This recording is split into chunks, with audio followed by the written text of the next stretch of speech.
राधे राधे दोस्तों, आप सभी का कान्हा एजुकेशन चैनल में स्वागत है। दोस्तों आज की हमारी क्लास है दोस्तों जयपुर ग्रामीण जिले को लेकर है। दोस्तों इस क्लास के अंदर हम जयपुर ग्रामीण के अंतर्गत आने वाली जो भूगोल संबंधित, कला संस्कृति, इतिहास संबंधित दोस्तों और जो कोई भी कुछ महत्वपूर्ण तथ्य है जो हमारे आने वाले एग्जाम के लिए महत्वपूर्ण है दोस्तों, उनको हम क्या है अध्ययन करेंगे दोस्तों। तो आपको क्या है क्लास पूरी देखनी है। इस जिले का जो मैप है वो मैप मैं आपको बता देता हूं दोस्तों, तो देख लीजिए स्क्रीन पर आपको मैप दिख रहा है दोस्तों, ठीक है। और दोस्तों यदि आपको क्लास पसंद आए तो क्लास को लाइक जरूर करना, चैनल पर पहली बार हो तो चैनल को सब्सक्राइब जरूर करना दोस्तों, ठीक है। क्लास को पूरी देखना। अब मैं बात करूं दोस्तों इस जयपुर ग्रामीण जिले की, तो ये जो जयपुर ग्रामीण जिला है दोस्तों ये जयपुर से विभाजित होकर बना है। और इस जिले की जो घोषणा है दोस्तों, इस जिले की जो घोषणा है वो घोषणा दोस्तों 17 मार्च 2023 को की गई थी। कब की गई थी दोस्तों इस जयपुर ग्रामीण जिले की घोषणा? तो 17 मार्च 2023 को की गई थी दोस्तों। इसकी जो मंत्रिमंडल मंजूरी है इस जिले को लेकर दोस्तों, तो इसकी जो मंत्रिमंडल मंजूरी मिली इस जयपुर ग्रामीण जिले को लेकर दोस्तों वो मिली थी 4 अगस्त 2023 को दोस्तों। कब मिली थी? 4 अगस्त 2023 को मिली थी दोस्तों। और इस जिले को लेकर जो अधिसूचना जारी हुई थी दोस्तों, वो अधिसूचना जारी दोस्तों 6 अगस्त 2023 को हुई थी। कब हुई थी दोस्तों? इसकी जो अधिसूचना जारी हुई थी वो 6 अगस्त 2023 को हुई थी और ये अधिसूचना दोस्तों लागू हुई थी 7 अगस्त 2023 को। यानी कि अधिसूचना 6 अगस्त को जारी होती है और 7 अगस्त को ये लागू हो जाती है। यानी कि जो जयपुर ग्रामीण है वो एक जिले के रूप में क्या है दोस्तों कार्य करना प्रारंभ कर देता है 7 अगस्त से। यानी कि अस्तित्व में कब आया? 7 अगस्त में आया दोस्तों। तो इसलिए इसका जो स्थापना दिवस है वो दोस्तों 7 अगस्त को मनाया गया था। कब मनाया गया दोस्तों? इसका स्थापना दिवस 7 अगस्त 2023 को मनाया गया था दोस्तों। और इस जिले के जो उद्घाटनकर्ता यानी कि इस जिले का जो उद्घाटन किया उनका नाम है दोस्तों क्या है? लालचंद कटारिया। क्या नाम है दोस्तों? लालचंद कटारिया है, जिन्होंने क्या है इस जिले का उद्घाटन किया है दोस्तों। और ये दोस्तों कौन थे? तो ये कृषि मंत्री थे। कौन थे दोस्तों? ये कृषि मंत्री थे दोस्तों, ठीक है। ये कृषि मंत्री थे दोस्तों। इनका निर्माण जयपुर जिले से है दोस्तों। इस जो जिला है इस जिले का निर्माण जयपुर जिले से हुआ है दोस्तों। और इस संभाग के बात करूं दोस्तों, ये कौन से संभाग के अंतर्गत आता है? तो ये दोस्तों जयपुर ग्रामीण दोस्तों इस जयपुर संभाग के अंतर्गत आता है। किस संभाग में दोस्तों? जयपुर संभाग में। इस जिले का निर्माण जयपुर जिले से संभाग जयपुर संभाग में आता है दोस्तों। और ये अंतर्वर्ती जिला है। कौन सा है दोस्तों? अंतर्वर्ती जिला है। और आपको पता है कि जो अंतर्वर्ती जिला होता है वो सिर्फ जिलों के साथ ही क्या है दोस्तों सीमा साझा करता है, ना कि वो राज्य और ना ही अंतरराष्ट्रीय के साथ सीमा साझा करता है दोस्तों। सीमा बात करूं इस जिले की सीमा कितने जिलों के साथ लगती है दोस्तों? तो 10 जिलों के साथ लगती है। कितने जिलों के साथ दोस्तों? 10 जिलों के साथ लगती है। 10 जिले कौन कौन से दोस्तों? तो देखना, एक तो जयपुर है, सीकर है, अलवर है, दौसा है, टोंक है, अजमेर है दोस्तों, नीम का थाना है, दुद्दू है, कोटपुतली, बहरोड है, डिडवाना, कुंचामन है दोस्तों। ये कितने? 10 जिले हैं दोस्तों। इन 10 जिलों के साथ क्या है जयपुर ग्रामीण की सीमा लगती है। कौन कौन से हैं दोस्तों 10 जिले? एक बार वापस देखना, जयपुर है दोस्तों, सीकर है, अलवर है, दौसा है, टोंक है, अजमेर है, नीम का थाना, दुद्दू, कोटपुतली, बहरोड और डिडवाना, कुंचामन है दोस्तों। ये 10 जिले हैं दोस्तों। और अगला हमारा बिंदु कहता है कि सर्वाधिक जिलों के साथ सीमा बनाने वाला जिला है। यानी कि ये जो जयपुर ग्रामीण है सबसे ज्यादा सीमा बनाने वाला जिलों के साथ। यानी कि अन्य जिलों की बात करूं दोस्तों तो जयपुर ग्रामीण 10 जिलों के साथ सीमा बनाता है। और इसके बाद दोस्तों बात करें तो टोंक जिला है जो 8 जिलों के साथ क्या है सीमा बनाता है। यानी कि सर्वाधिक जिलों के साथ सीमा बनाने वाला जो जिला है वो हमारा जयपुर ग्रामीण है दोस्तों।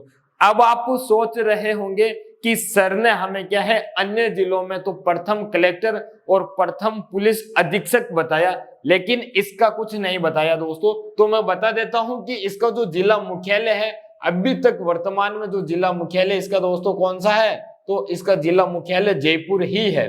क्या है दोस्तों, जयपुर ही है। जब तक नया इसका जिला मुख्यालय नहीं बन जाता है जयपुर ग्रामीण का, तब तक हम इसके बारे में प्रथम कलेक्टर और क्या है दोस्तों प्रथम पुलिस अधीक्षक के बारे में नहीं पढ़ सकते दोस्तों। ठीक है, अब मैं बात करूं दोस्तों तो इस जयपुर ग्रामीण के अंदर उपखंड कितने हैं और तहसील कितनी है दोस्तों। उपखंड और तहसील आप गिन लेना दोस्तों, मैं बता दे रहा हूं कि उपखंड कौन कौन से है और तहसील कौन कौन सी है दोस्तों। ठीक है, तो उपखंड की बात करूं दोस्तों तो पहला उपखंड आता है कि जयपुर। इस जयपुर उपखंड की बात करूं दोस्तों तो यही उपखंड जयपुर क्या है दोस्तों, जयपुर शहर के अंदर भी था। लेकिन इसके अंदर जो तहसील है दोस्तों, तहसील जो जयपुर तहसील है, इस तहसील का दोस्तों क्या है जो नगर निगम का ग्रेटर व हेरिटेज का जो बाग था वो तो जयपुर शहर के अंदर चला गया। कौन सा दोस्तों, जो जयपुर का नगर निगम का हेरिटेज व ग्रेटर बाग है दोस्तों, ये बाग तो क्या है जयपुर शहर के अंदर चला गया। बाकी जितना भी शेष बच्चा जो बाग है दोस्तों वो क्या है इस जयपुर ग्रामीण के अंतर्गत आता है दोस्तों। इसी प्रकार से दोस्तों ये सांगानेर उपखंड, हमने इस सांगानेर उपखंड को भी क्या है जयपुर शहर के अंदर पढ़ा था और वहां पर भी ये चर्चा की थी कि जो तहसील सांगानेर है उस सांगानेर का जो जयपुर नगर निगम है उसका जो ग्रेटर का बाग है दोस्तों वो तो हमने क्या है जयपुर शहर के अंतर्गत लिया था। बाकी जो शेष बच्चा स्थान है दोस्तों, जो शेष बाग है वो शेष बाग दोस्तों कहां पर आता है, जयपुर ग्रामीण के अंतर्गत आता है दोस्तों। इसी प्रकार से दोस्तों यह आमेर उपखंड है और इस आमेर उपखंड के अंदर दोस्तों दो तहसील आती है। ठीक है, पहली तहसील की बात करूं तो आमेर तहसील आती है। इसका जो जयपुर का नगर निगम का बाग था वो हेरिटेज वाला दोस्तों, वो तो क्या है आमेर का जो आमेर के अंदर जो जयपुर नगर निगम का हेरिटेज का बाग था वो तो हमने क्या है जयपुर शहर के अंतर्गत ले लिया। बाकी जो शेष बचा स्थान है वो जयपुर ग्रामीण के अंदर है दोस्तों।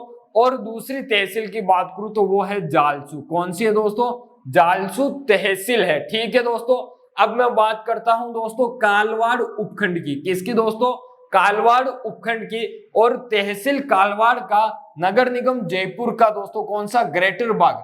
ये जो ग्रेटर बाग है कालवाड़ तहसील का जयपुर नगर निगम के अंतर्गत जो आता है ग्रेटर बाग दोस्तों, वो तो हमने क्या है जयपुर शहर के अंतर्गत लिया। बाकी जो शेष बाग बचा वो दोस्तों जयपुर ग्रामीण के अंतर्गत आता है। ठीक है, अब बात करता हूं दोस्तों बस्सी उपखंड की। तो इस बस्सी उपखंड के अंतर्गत दो तहसील आती है, एक तो बस्सी और एक तुंगा। क्या आती है दोस्तों, बस्सी और एक तुंगा तहसील आती है दोस्तों। और बात करूं दोस्तों तो चाकसू उपखंड, इस चाकसू उपखंड के अंदर भी दो तहसील आती हैं, एक तो चाकसू और एक कोट खावदा। क्या आती है दोस्तों, चाकसू और कोट खावदा तहसील आती है दोस्तों। आगे बात करूं तो अगला जो उपखंड है वो है जमुआ रामगढ़। कौन सा है दोस्तों, जमुआ रामगढ़ उपखंड है। इसके अंदर दो तहसील आती है, एक तो जमुआ रामगढ़ दोस्तों, दूसरी आंधी तहसील आती है। तो बात करूं दोस्तों जमुआ रामगढ़ और एक क्या है दोस्तों आंधी तहसील है। ठीक है, अगला हमारा उपखंड है चोमू। इसके अंतर्गत एक तहसील आती है वो है चोमू। ठीक है, अगला हमारा उपखंड है दोस्तों सांबर लेक। कौन सा, सांबर लेक। इस सांबर लेक के अंतर्गत दोस्तों एक तहसील आती है, वो तहसील है दोस्तों फुलेरा मुंह सांबर लेक दोस्तों। क्या है, तो फुलेरा है दोस्तों सांबर लेक के अंतर्गत दोस्तों क्या है, फुलेरा तहसील है। ठीक है, अब मैं बात करूं दोस्तों अगला उपखंड क्या है, माधोराजपुरा। ये जो माधोराजपुरा उपखंड है इसके अंतर्गत भी एक तहसील आती है और वो आती है माधोराजपुरा।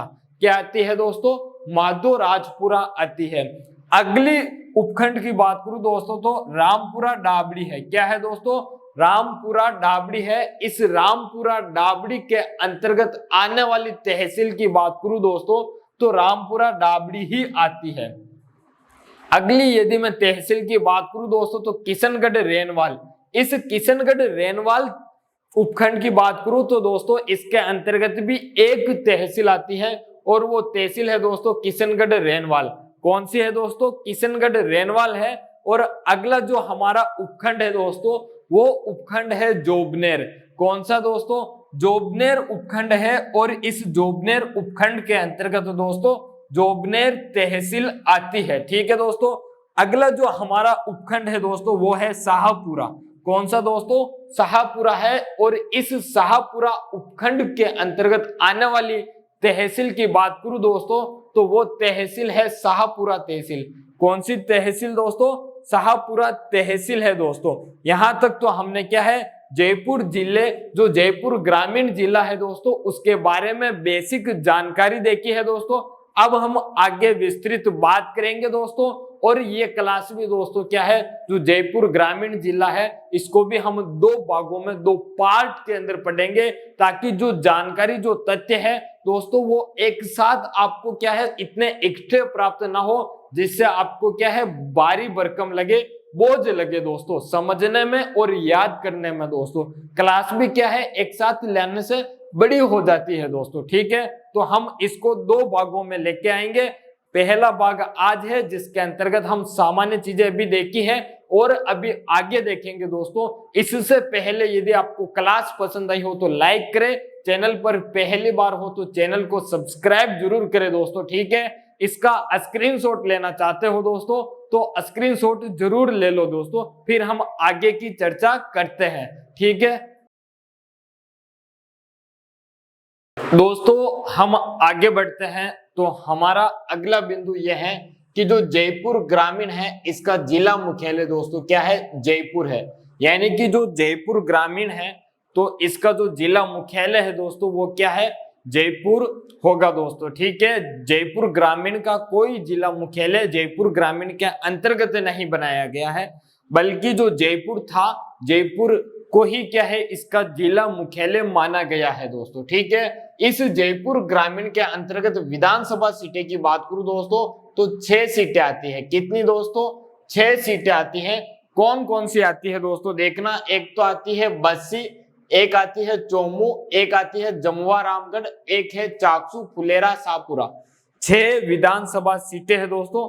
कौन कौन सी है दोस्तों देखना, एक तो क्या है दोस्तों चाकसू है, बस्सी है, चोमू है, फुलेरा है, शाहपुरा है और जमुआ रामगढ़ है दोस्तों। ठीक है, अब हम इस जिले की प्रमुख नदियों के बारे में बात करें दोस्तों तो प्रमुख नदियां कौन कौन सी है दोस्तों? एक तो है साबी नदी, एक है मेंथा नदी, एक है बाणगंगा नदी। दोस्तों मैं आपको बता दूं दोस्तों, जिन चीजों के बारे में यदि हमने कहीं पीछे विस्तार से यदि क्या है बातचीत कर ली है तो उसके बारे में हम आने वाली क्लास हो या ये क्लास हो हम उसके बारे में दोस्तों क्या है सिर्फ और सिर्फ शॉर्ट के अंदर लिखेंगे, या कुछ चीजें ऐसी है जिनको यहाँ इस क्लास में शॉर्ट लिखा है तो आने वाली क्लास के अंतर्गत हम क्या है विस्तृत से अध्ययन करेंगे। जैसे दोस्तों ये जो साबी नदी है या साहिबी नदी दोस्तों, इस नदी के बारे में हम दोस्तों कोटपुतली बहरोड के अंतर्गत क्या है पूरा पढ़ेंगे और डिटेल से दोस्तों। जैसे ये मेंथा नदी है, इस मेंथा नदी के बारे में हमने क्या है डीडवाना कुंचामंद के अंतर्गत पढ़ लिया है। ठीक है, बाणगंगा नदी को भी हम क्या है कोटपुतली बहरोड के अंतर्गत पूरी पढ़ेंगे दोस्तों। तो पहले साबी नदी की कुछ बात कर लेता हूं दोस्तों। इस साबी नदी को क्या है साहिबी नदी कहते हैं और इसका जो उद्गम है दोस्तों यह सेवर की पहाड़ियां जयपुर ग्रामीण के अंतर्गत है। कहां पर दोस्तों? सेवर की पहाड़ियों से इसका क्या है दोस्तों उद्गम होता है। ठीक है, और इसका जो प्रवास क्षेत्र है दोस्तों राजस्थान व हरियाणा के अंतर्गत है। जयपुर ग्रामीण, कोटपुतली बहरोड और खेरतल तिजारा, यानी कि 3 जिलों के अंतर्गत ये बहती है। और इस नदी के किनारे क्या है कोटपुतली बहरोड जिले के अंतर्गत दोस्तों जोधपुर सभ्यता है। क्या है दोस्तों? जोधपुर सभ्यता कोटपुतली बहरोड जिले के अंतर्गत साबी नदी के किनारे है। इस साबी नदी का समापन की बात करूं दोस्तों तो पटोती गांव के अंतर्गत होगा और पटोटी गांव के अंतर्गत दोस्तों पटोदी गांव के अंतर्गत नजफगढ़ जिले के अंतर्गत होगा। कहां पर दोस्तों? नजफगढ़ झील के अंतर्गत होगा और ये हरियाणा के अंतर्गत आती है दोस्तों। अब मैं बात करूं दोस्तों मेंथा नदी, तो ये जो मेंथा नदी है दोस्तों विस्तृत, इसके बारे में हमने डिडवाना कुंचामन जिले के बारे में पढ़ा है, तो मैं यहाँ पर इसका सिर्फ उद्गम बता देता हूँ। मनोहरपुरा की पहाड़ियों से इसका क्या है उद्गम होता है। ठीक है दोस्तों। अब बात करूं बाणगंगा नदी की दोस्तों, तो ये जो बाणगंगा नदी है इसका उद्गम दोस्तों कहां पर, बैराठ की पहाड़ियां कोटपुतली बहरोड से होती है। कहां से दोस्तों, बैराठ की पहाड़ियां कोटपुतली बहरोड से होता है। और इस बाणगंगा नदी पर क्या है, जमुआ रामगढ़ बांध है दोस्तों, और यह बांध जमुआ रामगढ़ जयपुर ग्रामीण के अंतर्गत है। और बाकी जो बाणगंगा नदी संबंधित शेष बातें हैं वो हम दोस्तों कहां पर, कोटपुतली बहरोड के अंतर्गत ही पढ़ेंगे दोस्तों। ठीक है।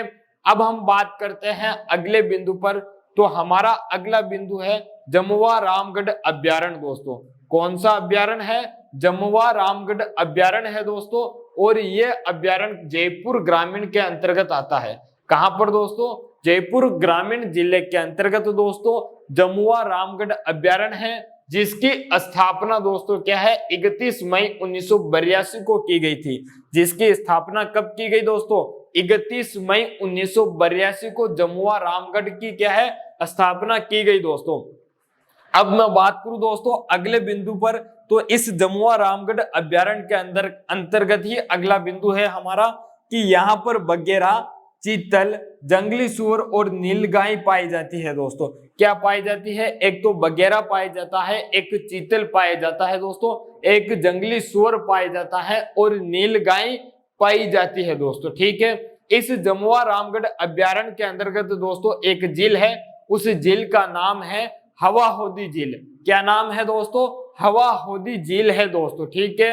अगला हमारा बिंदु आता है मृगवन का दोस्तों।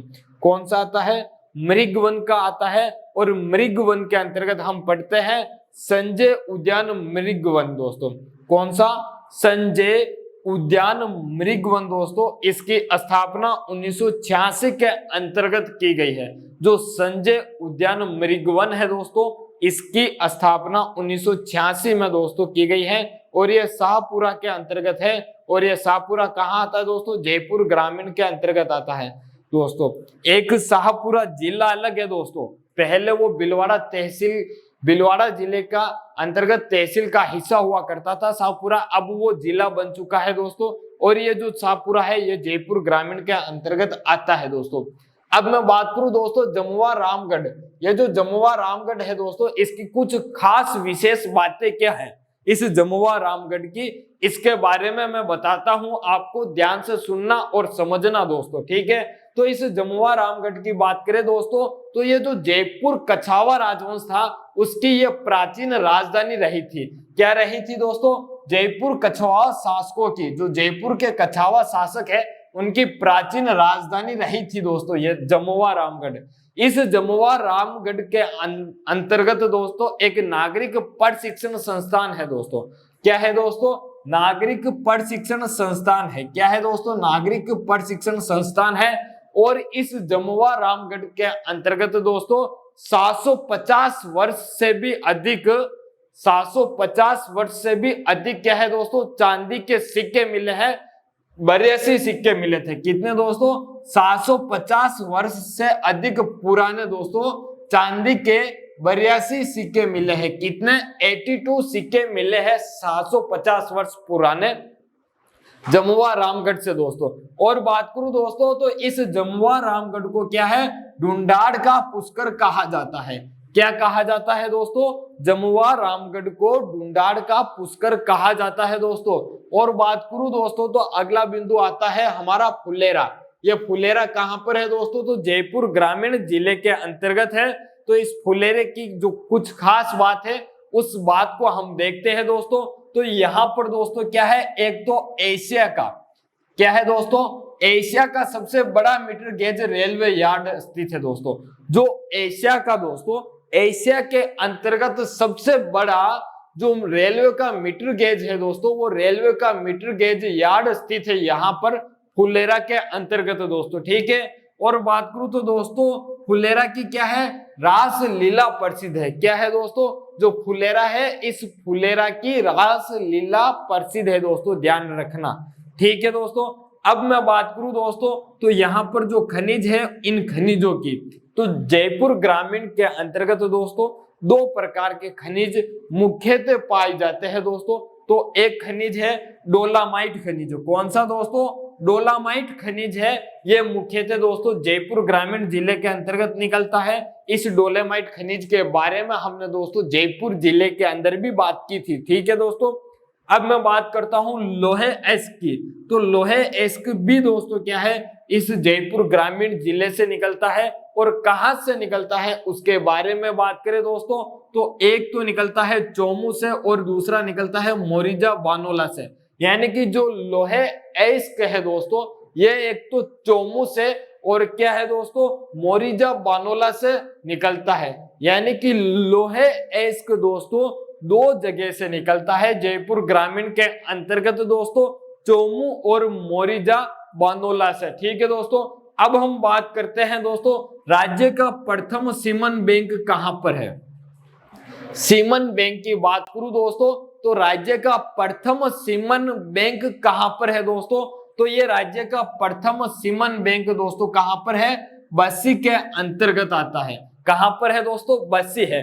और इस सीमन बैंक की जो स्थापना किसने की उसके बारे में बताऊं दोस्तों, तो इसकी जो स्थापना है दोस्तों राजस्थान कोऑपरेटिव डेयरी फेडरेशन द्वारा की गई है, यानी कि RDFC के द्वारा की गई है। ठीक है दोस्तों, राजस्थान कोऑपरेटिव डेयरी फेडरेशन द्वारा इसे स्थापित किया गया है बस्सी के अंतर्गत दोस्तों। इसका उद्देश्य यह है कि गाय व भैंस की नस्ल के अंदर क्या है दोस्तों, सुधार लाना। क्या लाना दोस्तों, जो गाय व भैंस की नस्लें है इनके अंतर्गत क्या है दोस्तों, सुधार लाना। ठीक है, इसका उद्देश्य है। अब मैं इस जयपुर ग्रामीण जिले के राष्ट्रीय राजमार्ग की बात करूं तो इस जयपुर ग्रामीण जिले से कौन कौन से राष्ट्रीय राजमार्ग गुजरते हैं दोस्तों, तो इनकी बात करूं तो यहां से एक तो NH21 गुजरता है, एक NH48, NH52 और NH148 गुजरते हैं। यानी कि नेशनल हाईवे 21, 48, 52 और क्या है 148 गुजरते हैं। ठीक है दोस्तों, आप यदि स्क्रीनशॉट इसका लेना चाहते हो तो स्क्रीनशॉट ले लो, फिर हम आगे की बात करते हैं, आगे की चर्चा करते हैं। ठीक है, स्क्रीनशॉट ले लो इसका। दोस्तों अब हम क्या है आगे बढ़ते हैं, तो हमारा जो अगला बिंदु है दोस्तों वो है जमुआ रामगढ़ बांध। दोस्तों ये जमुआ रामगढ़ बांध कहां पर है दोस्तों, तो ये जो बांध है ये जमुआ रामगढ़ के अंदर है दोस्तों, जयपुर ग्रामीण जिले के अंतर्गत आता है दोस्तों। इस बांध को दोस्तों बात की हमने इस बांध के बारे में कि ये बाणगंगा नदी पर है। कहां पर है दोस्तों, बाणगंगा नदी पर है दोस्तों। ठीक है, तो इस बांध के बारे में बात करूं तो इसे क्या है, जयपुर की जीवन रेखा कहा जाता है। ये जो बांध है दोस्तों जमुआ रामगढ़ बांध, इस बांध को क्या है दोस्तों, जयपुर की जीवन रेखा कहा जाता है दोस्तों। ठीक है, क्या कहा जाता है, जयपुर की जीवन रेखा कहा जाता है। ठीक है दोस्तों, आगे बात करता हूं दोस्तों मैं, तो आगे इसकी बात करूं तो दोस्तों इसका निर्माण कब किया गया, तो इसका निर्माण दोस्तों 1897 में तो प्रारंभ हुआ था। कब दोस्तों, 1897 के अंतर्गत प्रारंभ हुआ था और 1903 में जाकर ये क्या है पूरा बना। 1897 के अंतर्गत इसका निर्माण प्रारंभ होता है और 1903 के अंतर्गत जाकर क्या है पूरा बनता है। और इसका निर्माण माधो सिंह सेकंड ने करवाया था। किसने दोस्तों, माधो सिंह सेकंड ने इसका निर्माण करवाया था दोस्तों। यहाँ पर जो जमुआ रामगढ़ है दोस्तों, इस जमुआ रामगढ़ की बात करूं तो यहाँ पर वर्ष 1982 के अंदर, वर्ष 1982 में क्या है दोस्तों, एशियन खेलों की नौकायान प्रतियोगिता आयोजित हुई थी। जो एशियन खेलों की जो नौकायान प्रतियोगिता है दोस्तों वो वर्ष 1982 की दोस्तों क्या है, जमुआ रामगढ़ के बांध है वहां पर क्या है दोस्तों आयोजित हुई थी दोस्तों। आगे बात करूं तो दोस्तों इस बांध में गिरने वाली नदियां कौन सी है दोस्तों, तो इस बांध के अंदर गिरने वाली नदियों की बात करूं दोस्तों तो बाणगंगा नदी है, बाणगंगा है, ताल नदी है, माधोवती है और रोहड़ा नदी है। कौन कौन सी है दोस्तों? बाणगंगा, ताल नदी, माधोवती और रोहड़ा नदी है। ठीक है दोस्तों। और बात करता हूं तो अब हम आगे चले तो हमारा आता है सांबर झील दोस्तों। क्या आता है? सांबर झील। ये जो सांबर झील है दोस्तों, ये सांबर झील कहां पर दोस्तों? जयपुर ग्रामीण के अंतर्गत आती है। कहां पर दोस्तों? जयपुर ग्रामीण जिले में आती है। इसके प्राचीन नाम की बात करूं, सांबर झील का प्राचीन नाम है दोस्तों सपाद लक्ष्य। सांबर झील का प्राचीन नाम की बात करूं दोस्तों, तो इसका जो प्राचीन नाम है दोस्तों वो है सपाद लक्ष्य। और इसके निर्माण की बात करूं दोस्तों तो वासुदेव चौहान ने करवाया। जो सांबर झील है दोस्तों, इसका निर्माण वासुदेव चौहान ने करवाया था। और वासुदेव चौहान शाकंभरी के चौहान शासक थे। कहां के दोस्तों? जो शाकंभरी के चौहान थे वहां के ये थे वासुदेव चौहान। ठीक है दोस्तों। बात करूं इस सांबर झील के बारे में तो यह भारत की सबसे बड़ी खारे पानी की झील है। क्या है दोस्तों? जो भारत की सबसे बड़ी खारे पानी की झील है वो है दोस्तों सांबर झील। क्या है दोस्तों? सांबर झील। ये झील है सांबर झील, ये 4 झीलों के साथ सीमा बनाती है। कितने झीलों के साथ दोस्तों? ये 4 झीलों के साथ क्या है? सीमा बनाती है। कौन कौन से जिले देखना दोस्तों? एक तो है जयपुर ग्रामीण, एक है दुदू, एक है अजमेर, डिडवाना, कुंचामन। ये 4 जिले हैं। इन जिलों के साथ ये क्या है? सीमा बनाती है दोस्तों। ठीक है। अब मैं आगे बढ़ूं तो इसमें 4 नदियां आकर गिरती है। ये जो सांबर झील है दोस्तों, एक तो 4 जिलों के साथ सीमा बनाती है और इस सांबर झील के अंदर भी कितनी 4 नदियां आकर गिरती है। यानी कि 4-4 का आंकड़ा याद रखना दोस्तों। ठीक है। कौन कौन सी नदियां? मेंथा नदी, रूपनगढ़, खारी, खंडेला। 4 नदियां आती है दोस्तों। एक तो मेंथा आती है, एक रूपनगढ़ आती है दोस्तों, एक खारी आती है और एक खंडेला नदी आती है दोस्तों। ठीक है। और आकर गिरती है इसमें। इस झील पर दोस्तों क्या है? उत्तरी एशिया के फ्लेमिंगो, जो उत्तरी एशिया का फ्लेमिंगो है दोस्तों, इस फ्लेमिंगो को क्या है? हम राजहंस कहते हैं। और ये राजहंस दोस्तों क्या है? गुजरात का राज्य पक्षी है। क्या है दोस्तों? राजहंस गुजरात का राज्य पक्षी है। और बाकी जो ये राजहंस है दोस्तों क्या है? उत्तरी एशिया के फ्लेमिंगो के नामक पक्षी क्या है? शीतकाल में यहाँ पर आते हैं। सर्दी के मौसम में क्या है दोस्तों? इस झील पर जो उत्तरी एशिया के राजहंस के हैं या फ्लेमिंगो के हैं वो क्या है दोस्तों? पक्षी आते हैं सर्दी के मौसम में इस झील पर। ठीक है दोस्तों। राजस्थान का निम्नतम बिंदु दोस्तों, निम्नतम बिंदु सांबर झील है दोस्तों। आप सभी को पता होगा कि जो राजस्थान की झील है दोस्तों सांबर झील, इस सांबर झील की गहराई सबसे अधिक है। जो राजस्थान का निम्न से निम्न बिंदु माना जाता है वो सांबर झील को माना जाता है। और यदि राजस्थान का उच्चतम बिंदु आपको पूछ ले दोस्तों तो आपको पता होगा कि क्या है दोस्तों? गुरु चोटी है। ठीक है। वो आपको पता है वो उच्चतम बिंदु है और यह क्या है? निम्नतम बिंदु है दोस्तों। आगे बात करूं दोस्तों तो इस सांबर झील के ऊपर क्या है? एक हिंदुस्तान सांबर साल्ट लिमिटेड की स्थापना की गई है। यहाँ पर जो सांबर झील है यहाँ पर क्या है? हिंदुस्तान सांबर साल्ट लिमिटेड की स्थापना की गई थी और वो स्थापना 1964 के अंदर अस्तित्व है। 1964 में दोस्तों क्या है? इसकी स्थापना की गई थी और वो भी अमेरिका के सहयोग से। किसके सहयोग से दोस्तों? अमेरिका के सहयोग से इसकी स्थापना की गई थी दोस्तों। अब मैं बात करूं तो इस झील से जो भारत का नमक है वो कितना उत्पादित होता है और हमारे राजस्थान के अंदर देखें तो वो कितना नमक उत्पादित होता है दोस्तों, तो इसकी बात करता हूं दोस्तों। तो सांबर झील क्या है? भारत का तो 8.7%, कितना दोस्तों? 8.7% क्या है? नमक उत्पादित करती है। और राजस्थान की बात करूं तो 90 से लेकर क्या है? 92% तक क्या है? नमक उत्पादित करती है। क्या करती है दोस्तों? नमक उत्पादित करती है।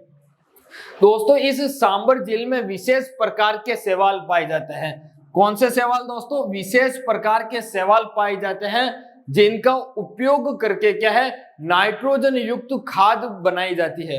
क्या है दोस्तों? जिनका उपयोग करके क्या है? नाइट्रोजन युक्त खाद बनाई जाती है या नाइट्रोजन युक्त खाद बनाने में उसका उपयोग किया जाता है दोस्तों। ठीक है। आगे बात करूं तो सांबर झील को क्या है दोस्तों, ये जो सांबर झील है इसको रामसर का दर्जा दिया गया था। और ये जो रामसर का दर्जा दोस्तों 23 मार्च 1990 को दिया गया था।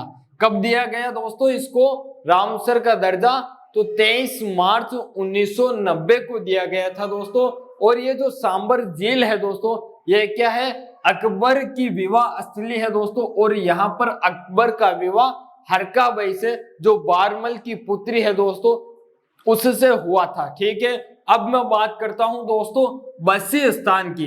इस बसी स्थान की प्रमुख विशेषता यानी कि इस बसी स्थान के बारे में प्रमुख तथ्य क्या क्या है उसके बारे में जानते हैं दोस्तों। बसी जयपुर ग्रामीण के अंतर्गत आता है। बसी के बारे में बात करें तो यह क्या है, राज्य का प्रथम ग्राम न्यायालय है। राज्य का प्रथम ग्राम न्यायालय कौन सा है दोस्तों, तो वो है बसी। कौन सा है दोस्तों, बसी है। राज्य का प्रथम ग्राम न्यायालय बसी है दोस्तों। गोवंश संवर्धन फार्म कहां पर है, तो ये भी बसी के अंतर्गत है। कहां पर, गोवंश संवर्धन फार्म बसी में है दोस्तों। अनार सेंटर ऑफ एक्सीलेंस, कौन से दोस्तों, अनार सेंटर ऑफ एक्सीलेंस भी कहां पर है, बसी के अंदर है दोस्तों। और राज्य की सबसे बड़ी मेट्रो डेयरी, जो राज्य की क्या है दोस्तों, राज्य की सबसे बड़ी मेट्रो डेयरी वो भी बसी के अंतर्गत है। कहां पर दोस्तों, बसी के अंतर्गत है। बसी में दोस्तों एक क्या है, कनौता बांध है। क्या है दोस्तों, बसी के अंतर्गत एक कनौता बांध आता है। और ये जो कनौता बांध है दोस्तों क्या है, राज्य का सबसे बड़ा मछली उत्पादन वाला बांध है। यानी कि इस कनौता बांध में राज्य की सबसे ज्यादा मछली का उत्पादन होता है।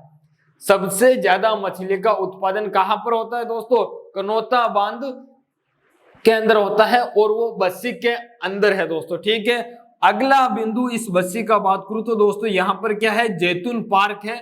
और ये जैतून पार्क बसी के अंतर्गत है दोस्तों। ठीक है, आज की हमारी जो क्लास है दोस्तों जयपुर ग्रामीण जिले को लेकर दोस्तों, आज हम यहीं पर इसको रोकते हैं। यदि आगे लेवे और बढ़ाएं इस क्लास को दोस्तों तो टाइमिंग क्या है, ज्यादा हो जाएगा, मैटर ज्यादा हो जाएगा आपके लिए दोस्तों।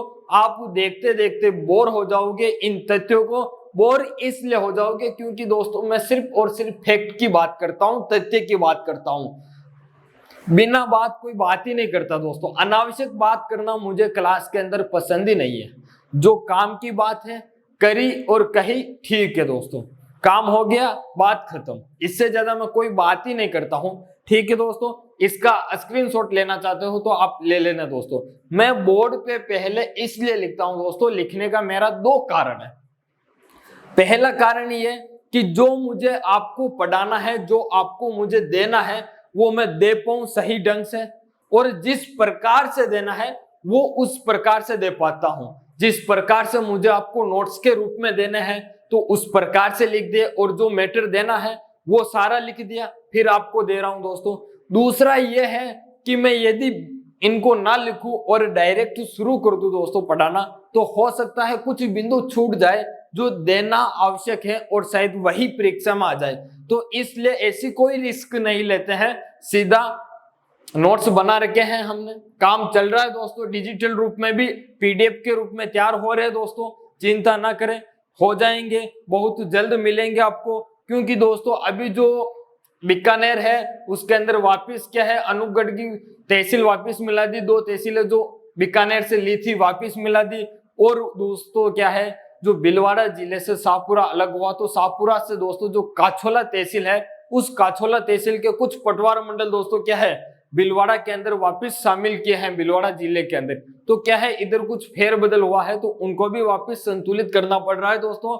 संतुलित करने के साथ साथ दोस्तों क्या है, पीडीएफ के रूप में नोट्स भी तैयार हो रहे हैं। तब तक आप इनका स्क्रीनशॉट ले लें और इनसे एक बार काम चलावे। दूसरी बात यह है कि यहाँ से लिखने से आप यदि स्क्रीनशॉट लेते हो, नोट्स बनाते हो, पढ़ते हो, तो आपका ज्यादा फायदा है दोस्तों। एक तो किताब लाके देखते हो और एक आपके हाथों से किसी के टीचर द्वारा पढ़ाए गए नोट्स को उतारते हो, तो वो ज्यादा याद होते हैं दोस्तों। ठीक है, धन्यवाद आप सभी का दोस्तों।